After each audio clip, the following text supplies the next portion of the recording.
What does South Korea's end of Korean War comment really mean? The Korean War lasted from 1950 to 1953 and the Armistice Agreement brought about a cessation of hostilities in July 1953. At a joint press conference with Australian Prime Minister Scott Morrison in Canberra earlier this week, South Korea's President Moon Jae-in said North Korea and South Korea, the US and China had agreed in principle to declare a formal end to the Korean War. The Korean War lasted from 1950 to 1953 and the Armistice Agreement brought about a cessation of hostilities in July 1953. Both North and South Korea have technically remained at war since. But does Moon's announcement actually mean the end of the war? We explain what this is about. Since Moon Jae-in became president, engagement with North Korea has remained an important part of his foreign policy. In addition, he has also been a vocal proponent of ending hostilities and conflict with Pyongyang. In September this year, Moon Jae-in addressed the UN General Assembly and repeated his call for a declaration to formally end the Korean War.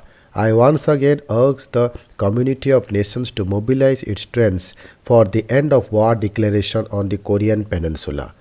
Moon had said during that address, I propose that three parties of the two Koreas and the US or four parties of the two Koreas, the US and China, come together and declare that the war on the Korean Peninsula is over.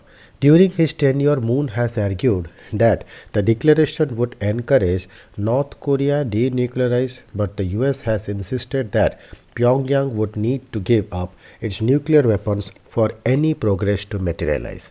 At the UNGA, US President Joe Biden said, we seek concrete progress towards an available plan with tangible commitments that would increase stability on the peninsula and in the region, as well as improve the lives of the people in the Democratic People's Republic of Korea, he said.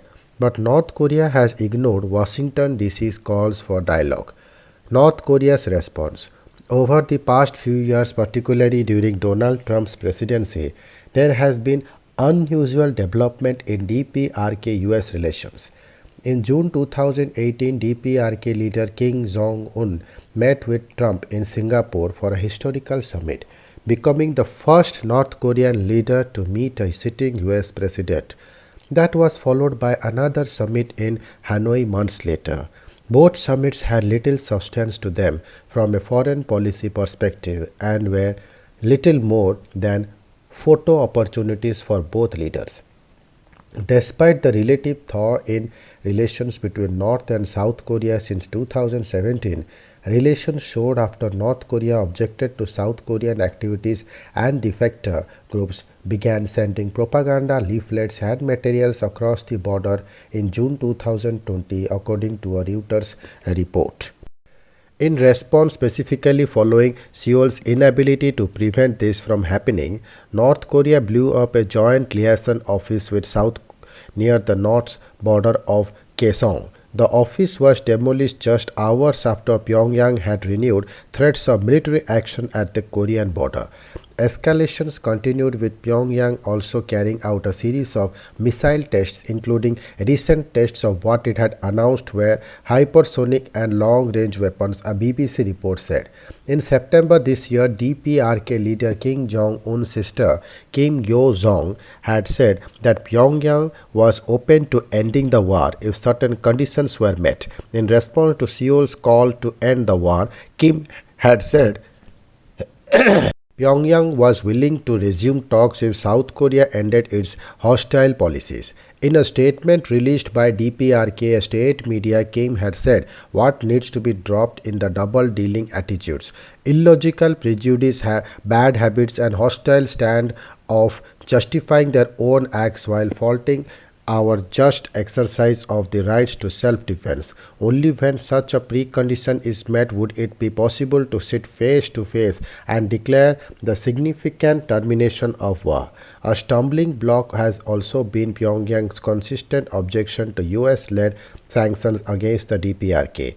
Another bone of contention has been the presence of US troops in South Korea that had been stationed in the country since the halt in hostilities in 1953, as well as the joint military drills held every year between the US and South Korea.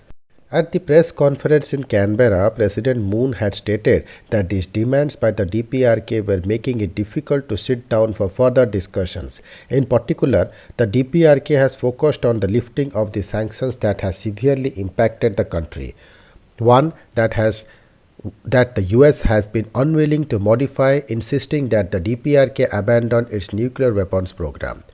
Moon Jae in domestic challenges. It is important to see these developments from the perspective of domestic politics in South Korea. President Moon's term is nearing its end, with him leaving office in May 2022. Analysts believe that for Moon and his many efforts to improve ties with Pyongyang, he has little to show for the 5 years spent on the endeavors.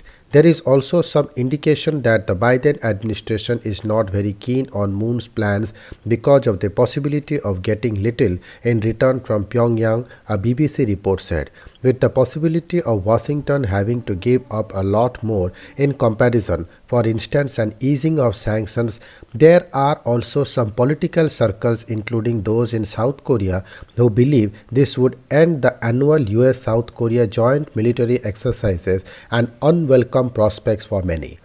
At this point, a bilateral declaration would benefit President Moon and his party at the Democratic Party of Korea, whose nominee for the March presidential election, Lee Jae-myung, is running far behind his opponent Yoon Seok-yeol of the Conservative People Power Party, the main opposition party. However, it is difficult to ascertain whether progress on this front would significantly benefit President Moon's party. Analysts also believe that given the Biden administration's lack of enthusiasm for Moon's attempt to officially declare an end to the Korean War, it may also end up impacting the larger US-South Korea alliance. Thank you.